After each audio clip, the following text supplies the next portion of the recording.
कहानी शुरू होती है एक बच्चे के पैदा होने से, जहाँ पर हमें एक शहर स्पार्टा को दिखाया जाता है। वहाँ पर वो लोग बच्चों को चेक करते थे कि कहीं ये बच्चा कमजोर तो नहीं या फिर इसमें कोई नुक्स तो नहीं, क्योंकि ऐसे बच्चों को वहाँ पर मार दिया जाता था। अब एक बच्चा पैदा हुआ था। जब वो बच्चा 7 साल का हुआ तो उसकी ट्रेनिंग को शुरू किया गया और उसको उसके शहर से दूर भेज दिया गया। स्पार्टा के लोगों को सिर्फ एक चीज सिखाई जाती थी कि किस तरह अपने आप को अपने लोगों के लिए कुर्बान करना है। उस ट्रेनिंग के दौरान उस बच्चे को बहुत ज्यादा मारा जाता है। जब उसकी ट्रेनिंग खत्म हो गई तो उसको इम्तिहान के लिए एक खौफनाक जंगल में भेज दिया गया। उस सर्द रात उस जंगल में उसका सामना एक खूनखार भेड़िए से होता है, पर वो उस भेड़िए को मार देता है। उसे मारने के बाद जब वो वापस जाता है तो उसकी बहादुरी पर उसको स्पार्टा का राजा बना दिया जाता है। इस राजा का नाम लियोनाइडस होता है।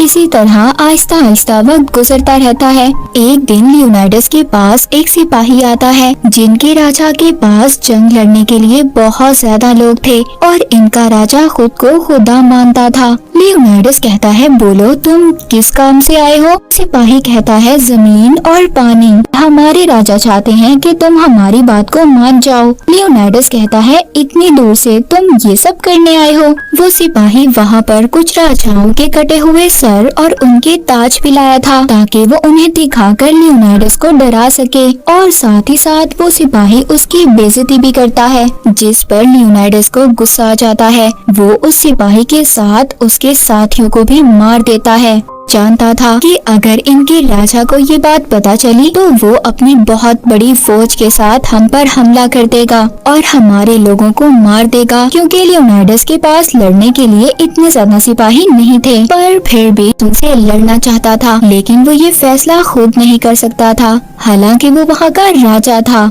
पर यहाँ पर स्पार्टा का एक रिवाज था, अगर उसको जंग लड़नी है तो उसे ऑरिकल्स के पास जाना होगा। वो ऑरिकल्स ऐसी लड़कियाँ थी जो गॉड का मैसेज लोगों तक पहुँचाती थी। पर यहाँ पर कुछ ऐसे पुजारी लोग थे जो इन लड़कियों को पकड़कर अपने पास रखते थे। अब लियोनाइडस उन पुजारी लोगों के पास आता है और उनको अपनी सारी बात बता देता है। कहता है कि अगर हमने जंग ना लड़ी तो वो राजा जो खुद को खुदा मानता है, वो अपनी फौज के साथ हम पर हमला कर देगा और हमें मार देगा। यहाँ स्पार्टा के लोगों को अपना गुलाम बना लेगा। वो पुजारी उसकी सारी बात सुनकर कहते हैं, अच्छा बताओ हमारे लिए तोहफे में क्या लाए हो? लियोनाइडस उनको बहुत सारा सोना देता है, पर अब वो पुजारी उसको बताते हैं, तुम अभी उनके साथ जंग नहीं लड़ सकते, क्योंकि अभी अगस्त का महीना है और इस महीने में स्पार्टा ऐसी कोई भी जंग नहीं लड़ सकता। इस बात पर लियोनाइडस को बहुत ज्यादा गुस्सा आ गया था। वो कहता है, अगर हमने जंग ना लड़ी हम सब के सब मारे जाएंगे। वो पुजारी उसको ऑरिकल लड़की का एक मैसेज देता है जो उनके गॉड की तरफ से आया था। वो बताते हैं कि अगर स्पार्टा ने जंग लड़ी तो सब कुछ तबाह हो जाएगा। ये सब कुछ सुनकर लियोनाइडस बहुत ज्यादा उदास हो गया था, फिर वहाँ से चला जाता है। तभी उसके जाने के बाद उन पुजारियों के पास उसी राजा के लोग आए थे जो खुद को खुदा समझता था और लियोनाइडस का दुश्मन भी था। जो भी बात इन पुजारियों ने स्पार्टा के राजा यानी कि लियोनाइडस को बताई थी, वो सब बातें झूठी थी, क्योंकि ये लोग भी यही चाहते थे। उस राजा ने इनको बहुत सारा सोना देने का वादा किया था और बदले में प्यारी लड़कियां भी, जो गॉड के मैसेज को इन तक पहुंचाएंगी। वो बुरे लोग यानी पुजारी भी यही चाहते थे कि स्पार्टा तबाह हो जाए। लियोनाइडस वापिस आकर बहुत ज्यादा परेशान था। उसकी रानी उससे पूछती है कि क्या बात है, हमारे राजा इतने ज्यादा परेशान क्यों हैं? तभी वो बताता है कि मैं उस चीज को नहीं खोना चाहता जिससे मैं बहुत ज्यादा प्यार करता हूँ। रानी उसकी बातें सुनकर कहती है, आप ये ना सोचें, आप पर कोई जिम्मेदारी नहीं है मेरी या फिर हमारे बेटे की। बस आप ये सोचें कि आप एक आजाद इंसान हैं और इस हालत में एक आजाद इंसान क्या कर सकता है। रानी की ये बातें सुनकर अब अगले ही दिन लियोनाइडस अपने खास 300 लोगों को बुलाता है और ये स्पार्टा के सबसे अच्छे सिपाही थे। इनसे ज्यादा अच्छे सिपाही कहीं पर भी नहीं थे। अब ये 300 लोग ये फैसला करते हैं कि ये राजा का सामना करेंगे, जो खुद को खुदा मानता है। मगर ये लोग ये भी जानते थे कि उसके पास लाखों की फौज है और बहुत खतरनाक भी। पर फिर भी ये लोग बहुत बहादुर थे और मरने से भी नहीं डरते थे। अब जब ये यहाँ से जा रहे थे तभी वहाँ पर कुछ और लोग आते हैं जो स्पार्टा से ही थे। वो कहते हैं कि जब ऑरिकल्स आपको बता चुके हैं तो आप जंग पर क्यों जा रहे हैं, आप लोग नहीं जा सकते। इन्हीं लोगों में से एक आदमी उसी राजा का साथी भी था और इसी ने उन पुजारियों को भी खरीदा था जिन लोगों ने लियोनाइडस से झूठ बोला था। ये आदमी भी यही चाहता था कि स्पार्टा जंग में हार जाए, जिसके बाद सारा कंट्रोल, सारी कमांड इसको मिल जाएगी। पर यहाँ पर लियोनाइडस कहता है कि मैं जंग पर नहीं बल्कि घूमने जा रहा हूँ और ये 300 सिपाही मेरी हिफाजत के लिए हैं। अपने 300 सिपाहियों को लेकर एक पहाड़ की तरफ चल पड़ता है जहाँ पर उस राजा की फौज आने वाली थी। अब जब ये लोग अपने सफर पर थे तभी एक आदमी इनका पीछा करते हुए दिखाया जाता है। ये आदमी बहुत ज्यादा झुककर चलता था और इस आदमी का कमर पर कुब भी था। ये लोग आहिस्ता आहिस्ता आगे बढ़ रहे थे। तभी रास्ते में एक गांव को देखते हैं जो पूरी तरह से जल चुका था। यहाँ पर आग लगी हुई थी। ये देखकर इनको बहुत गुस्सा आता है। तभी लियोनाइडस के पास एक बच्चा आता है जो बहुत ज्यादा जख्मी हालत में था। पास आकर गिर जाता है। वो बच्चा बताता है कि यहाँ पर कुछ लोग आए थे जिनके पंजे थे और उन्होंने यहाँ पर सब लोगों को मार दिया। ये बताकर वो बच्चा भी मर जाता है। सारी बात सुनकर लियोनाइडस का साथी कहता है ये फारसी भूत हैं जो बहुत ज्यादा खतरनाक होते हैं और इनको मारा नहीं जा सकता। पर लियोनाइडस यहाँ पर कहता है वो मर सकते हैं या नहीं इसका फैसला हमारी तलवार करेगी। तभी वो लोग आगे बढ़ते हैं। जब वो आगे जाते हैं तो उनको अपनी तरफ बहुत सारे फारसी जहाज आते हुए दिखाई देते हैं। पर अचानक तूफान आ जाता है। बारिश भी बहुत तेज होने लगी थी, बिजली भी चमक रही थी। इस खतरनाक तूफान की वजह से वहाँ पर सारे जहाज डूब गए थे जो लियोनाइडस और उसके साथियों पर हमला करने आ रहे थे। इस बात से ये सभी लोग बहुत ज्यादा खुश हो जाते हैं और जश्न मनाते हैं। पर एक आदमी वहाँ पर बिल्कुल खामोश था। वो था लियोनाइडस जो जानता था कि खतरा अभी खत्म नहीं हुआ। तभी जब वो दूसरी पहाड़ी पर से देखते हैं तो बहुत ज्यादा तादाद में जहाज थे। ये सभी लोग स्पार्टा पर हमला करना चाहते थे। पर जिस जगह पर ये लोग थे ये रास्ता बहुत ज्यादा खतरनाक था। अगर ये लोग यहीं पर इस फौज को हरा दें तो ये अपने स्पार्टा को बचा लेंगे, क्योंकि इन रास्तों पर ये फौज इनसे इकट्ठे होकर नहीं लड़ सकती थी। तभी लियोनाइडस के पास वही आदमी आता है जिसका कुब निकला हुआ था, जो अब तक इनका पीछा कर रहा था। वो कहता है राजा साहब, मैं भी आपके साथ जंग लड़ना चाहता हूँ। मैं एक बहादुर सिपाही बनना चाहता हूँ। मेरे फादर भी एक सिपाही थे, पर मेरे पैदा होने के बाद मेरे फादर ने स्पार्टा छोड़ दिया, क्योंकि वहाँ पर ये रिवाज था कि जिन बच्चों में कोई नुक्स होता था उनको मार दिया जाता था। ये बातें सुनकर लियोनाइडस उसको कहता है कि तुम अपनी ढाल उठाओ,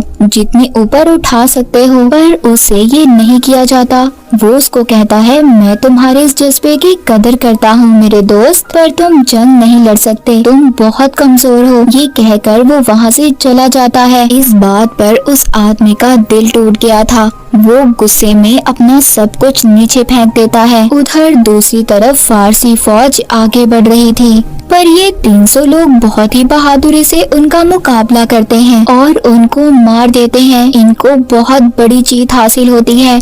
तभी वहाँ पर अब खुद उनका राजा आता है जो खुद को खुदा मानता था। लियोनाइडस उससे कहता है ओ अच्छा, तो तुम हो जो खुद को खुदा मानते हो।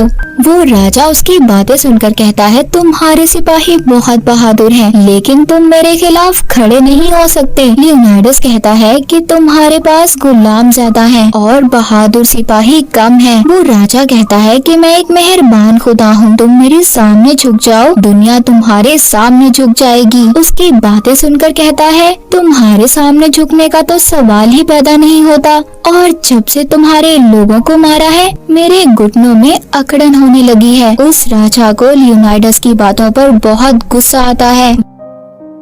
वहाँ से जाने के बाद अब राजा इनके पास लड़ने के लिए अपने सबसे खतरनाक सिपाही भेजता है। ये सिपाही इंसान नहीं थे। ये 300 लोग इन खतरनाक सिपाहियों का भी सामना करते हैं। इनको मारने के बाद इन लोगों को एक नई उम्मीद नजर आई थी, एक जीतने की उम्मीद। वो राजा दोबारा से अपनी खतरनाक फौज और कुछ जानवर भेजता है, पर लियोनाइडस के साथ ही उनको भी मार देते हैं। इतनी ज्यादा हार के बाद उस राजा को भी खौफ और डर लगने लगा था, जो खुद को खुदा समझता था। वो इतना ज्यादा पागल हो गया था कि अपने ही सिपाहियों को मारने लगा था। तभी एक दिन उस राजा के पास वही आदमी आता है जिसका गुब निकला हुआ था। राजा उसको कहता है कि तुम्हारा खुदा कितना बेरहम है ना, जिसने तुम्हें ऐसा बना दिया। मेरी बात मानो, मैं तुम्हें सब कुछ दूंगा जो तुम चाहते हो, बस तुम मुझे वो रास्ता बता दो जिससे कि हम लियोनाइडस और उसके साथियों को घेर सके,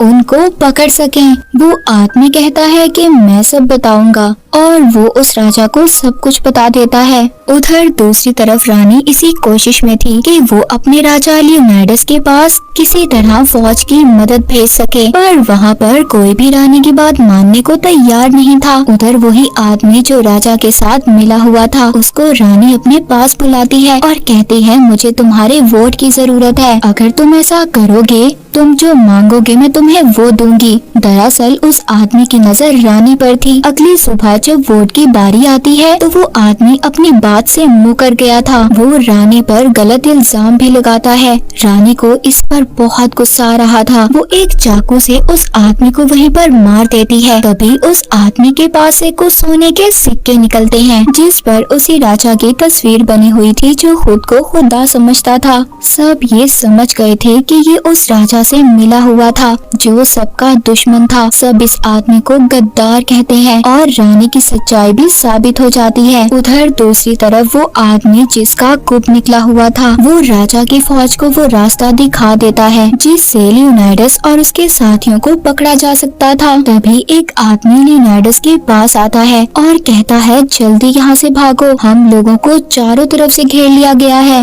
बातें सुनकर कहता है, हम डरकर भागने वालों में से नहीं हैं, हम मुकाबला करेंगे। सभी लोग जानते थे कि मौत उनके करीब है। लियोनाइडस अपने एक आदमी को बुलाता है और बताता है कि तुम वापस जाओ और सबको बताना कि यहाँ पर क्या हुआ, हमारी जीत के बारे में। उसको वो एक लॉकेट भी देता है, कहता है ये रानी को दे देना। अगली सुबह वो राजा अपनी फौज के साथ इनको चारों तरफ से घेर लेता है। उसका एक सिपाही कहता है कि हमारे राजा की बात मानो, उनके सामने झुक जाओ। वहाँ पर वो आदमी भी आता है जिसका गुब निकला हुआ था। वो लियोनाइडस से कहता है, राजा की बात मान लो, अपने लोगों को बचा लो। तभी वहाँ पर लियोनाइडस को वो रात याद आती है जब उसने खूंखार भेड़िए का मुकाबला किया था और उसको मार दिया था। वो अपनी ढाल और अपना भाला नीचे गिरा देता है। वो नीचे झुकता है और तभी अपने एक आदमी को जोर से आवाज लगाता है। उसका साथी पूरे जोश के साथ उस पर चढ़कर उसी सिपाही को मार देता है।